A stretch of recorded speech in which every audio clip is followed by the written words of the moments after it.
Je suis né le 12 juin 96 à Sarcelles. J'ai démarré le foot en 2002 dans mon club, dans ma ville, à Gonesse. Puis après j'ai déménagé à Gonesse après Sarcelles. J'y suis resté 2 ans jusqu'en 2004. Après j'ai rejoint le Paris Saint-Germain jusqu'à la préformation. Et en fin de préformation j'ai rejoint la Drôme Guingamp.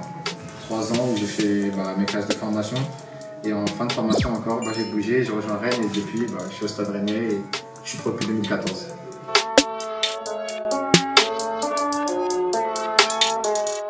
Ma première console, j'ai des grands frères, donc c'est plus leur console, mais je me rappelle que le jeu qui m'a le plus marqué c'est GoldenEye sur Nintendo 64. C'était un jeu incroyable.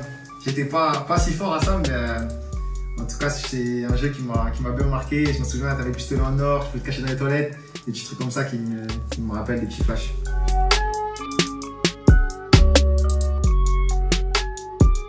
Si je devais choisir un jeu parmi tous actuellement, c'est Football Manager, parce que je pense que c'est le jeu qui me prend plus de temps, mais où entre guillemets, dans lequel je suis plus passionné.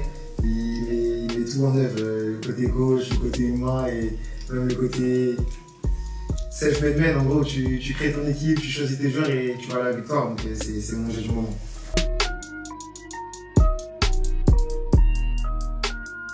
Il y en a quelques-uns avec qui on joue sur Call of Duty. Après, on a nos amis, nos cercles, donc on se réunit un peu sur Call of Duty, un peu sur FIFA. Des fois, le mode Club Pro, on a joué un peu contre certains. Sur Call of, on a joué un peu ensemble. Des fois aussi, on a joué sur d'anciens Call of un peu contre, par exemple, Lyonnais contre Parisien, parce qu'on a qui viennent de Lyon, de Paris, donc on a nos équipes. Et au club, on a aussi une petite routine qu'on a installée entre nous, surtout avec Fetou. On a la PS2, et on joue à la PS6.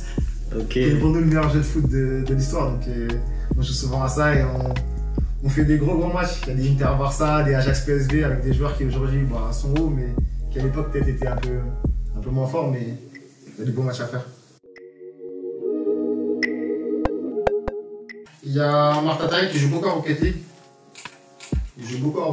Et à un moment donné, dans le confinement, on a un peu joué un jeu qui s'appelle Fall Guys, je sais pas si tu connais. C'est un jeu en fait, un jeu de mini-jeu vidéo où je vais faire des petites courses et arriver dans les premières chaque fois. Avec chaque mini-jeu, je vais être dans un certain nombre pour te qualifier et à la fin, si t'es premier, la dernière épreuve, tu gagnes le concours. Je t'avoue que je suis pas très bon, mais c'était un jeu marrant, un jeu pendant le confinement et on a beaucoup rigolé. Sur moi. Encore un. Deuxième. Il y en a un deuxième, il reste son pote.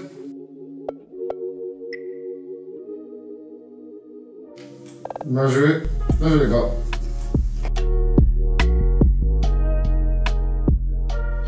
J'ai touché, je perds des balles, je vise dans le vide. Je sais pas pourquoi je tire. Tenez, prenez mon argent. Je suis un mauvais perdant. Après, ça peut m'enlever de rage, mais beaucoup mauvais perdant. Mais sinon, je suis... En fait, ça dépend avec qui je joue. Là, par exemple, je suis avec des potes qui sont très agités. Donc, ça a tendance à beaucoup crier, tu vois. C'est pour ça que la pièce, tu remarques, elle est un peu en haut, elle est un peu à l'écart parce que je sais que si j'ai des gens, en tout cas, ils peuvent jouer tranquille. Mais sinon, non, ça dépend des jeux. Mais c'est vrai que ça peut m'arriver de crier et surtout d'être un mauvais perdant, ça c'est sûr. Il faut mourir, monsieur. Il est nul, j'avais pas de plaque.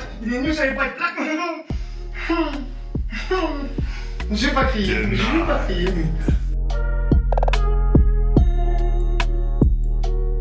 Franchement, au niveau de Warzone, j'aime beaucoup ce qui se fait au niveau des États-Unis.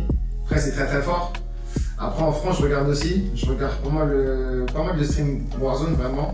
FIFA, c'est plus les joueurs que je connais ou que je peux regarder en compétition en général, mais plus les joueurs que je connais. Mais beaucoup de Warzone, je regarde Aidan, Swag, Mutek, Nismers, c'est des gros joueurs, je crois.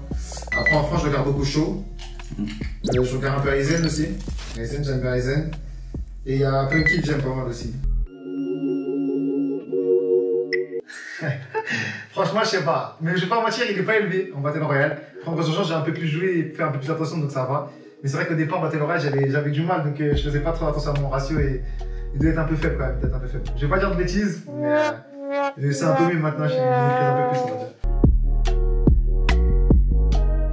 Franchement, mon émission 1 en ce moment top, elle s'appelle Tout le monde a son mot à dire. C'est vers 18 h sur France 2. Un peu de culture générale. Et figurez-vous bien que quand vous allez regarder, vous allez penser à moi, vous allez dire, mais c'est pas si mal en fait.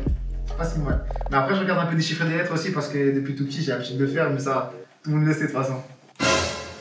Oh, je suis mort, il m'a fini. Il m'a fini. On va partir sur un 4-4-2 avec Ederson Delaney dans les buts. Derrière, il y a Varane version Ligue des Champions et Kyle Walker boosté. Mais du coup, il y aura des milieux de terrain, ce sera Lothar Matthäus et Eric Gullit.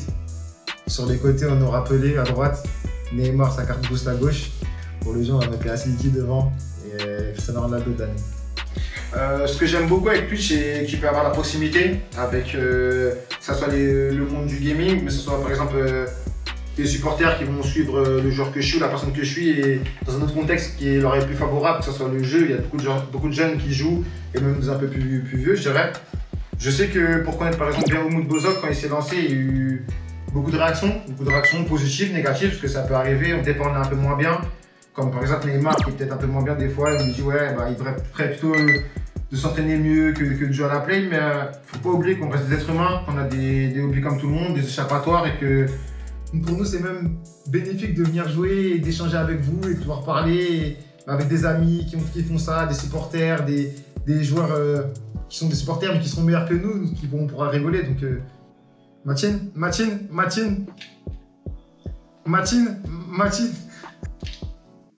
Bon, attends, je vais me redresser parce qu'on a pris un but là, ça se passe bien.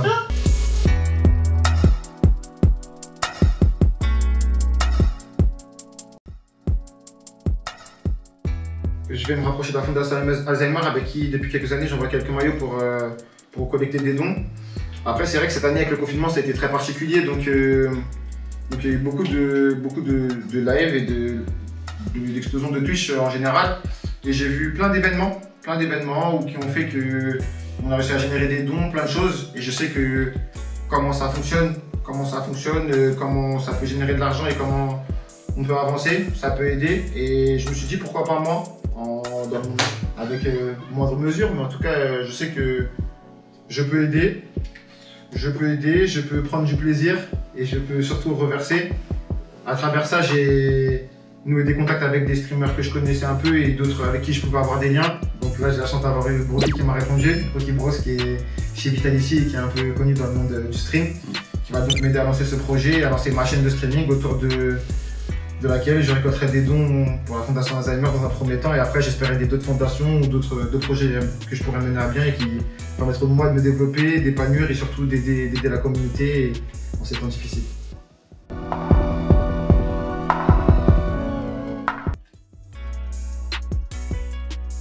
J'adore quand t'es comme ça. J'adore quand t'es comme ça. On met les mains comme ça. J'adore quand tu mets les mains derrière la tête.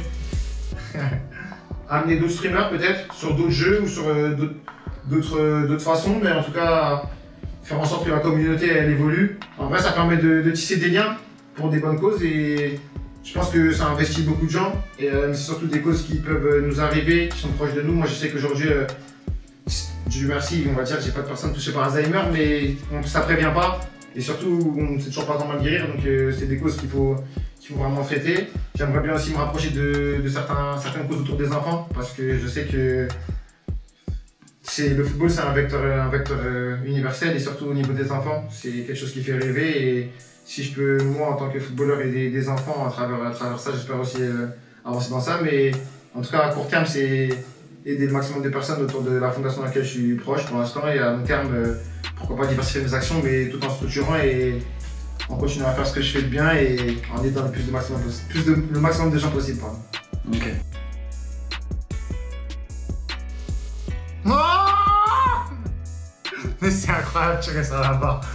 On perd 2-0, c'est la 20e, mais on va gagner ce match. Parce que c'est une spécialité à tous les deux. Commencer les matchs n'importe comment et après s'énerver et gagner le match.